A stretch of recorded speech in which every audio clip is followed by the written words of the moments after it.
the most romantic thing na ginawa sa Kevin James tour so far? Pinaka-romantic. Well, sagot. Sagot. Sagot na. Ay. Pero gusto ko malaman yung sagot. Okay. Well, for me, yung pinaka-romantic would be yung dinner sa Eiffel Tower. It's the first time, tapos nag-dinner po kami sa Eiffel Tower mismo sa restaurant. So, that's something to remember, di ba? Kasi hindi ko po makakalimutan yun ever. Okay. Okay? Next question. Question number 2. Randomizer?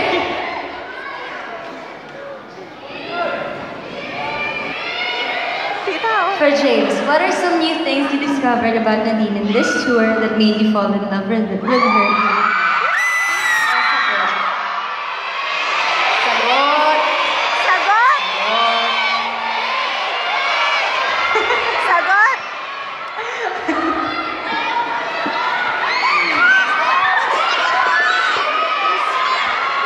Something new I learned about you. Sasagot na yan.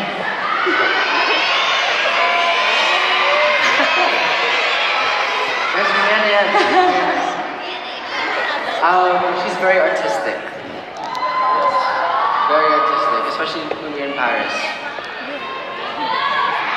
Next question. Sinagot na eh! Sinagot na!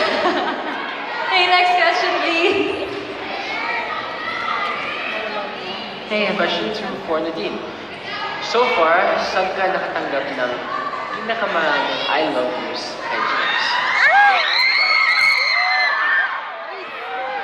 Actually, to be honest, mahirap bilangin. So, parang, kasi masyadong maraming beses.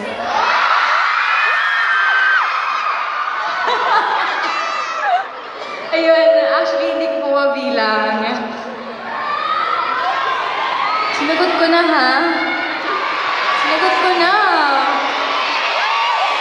Sinagot ko na. Next question. Oh, next question now. Hey, for James. Sobrang lamig sa Paris at London. Show us kung paano mo ihag sa sarili. Hug o kiss? Patay. Ito yung sinagot.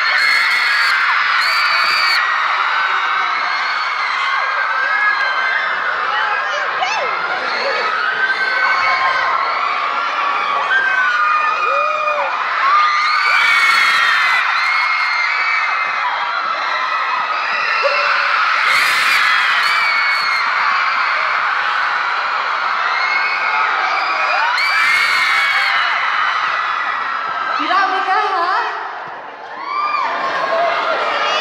Kinabahan ako doon, ha? Alam ko, pinilig kayo. I'm pretty sure. But anyway, ayan, dahil iniwan niya na ako, anong gagawin natin? Walang sisigaw ng kiss. Yes! Wala ko ikikiss, so yung sisigaw ng kiss. Ayan. Wait lang, so, dahil iniwan ako ni Habib, gusto niyo magsagot pa tayo ng isa pang tanong?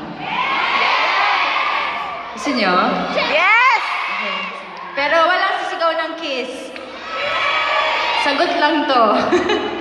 Alright?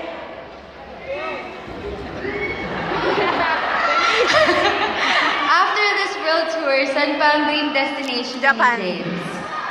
Denise.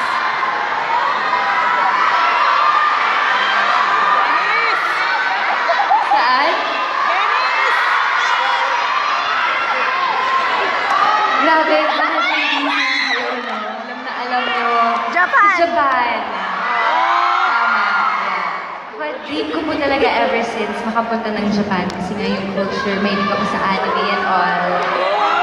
Ha? Simbahan? Marami namang simbahan eh. Ayun, but anyway, again, maraming salamat po sa lahat ng mga online supporters namin for sending in those questions. Ayan. Medyo nakakaloka yung iba, but maraming salamat na din and sana nag-enjoy kayo doon. Alright. So,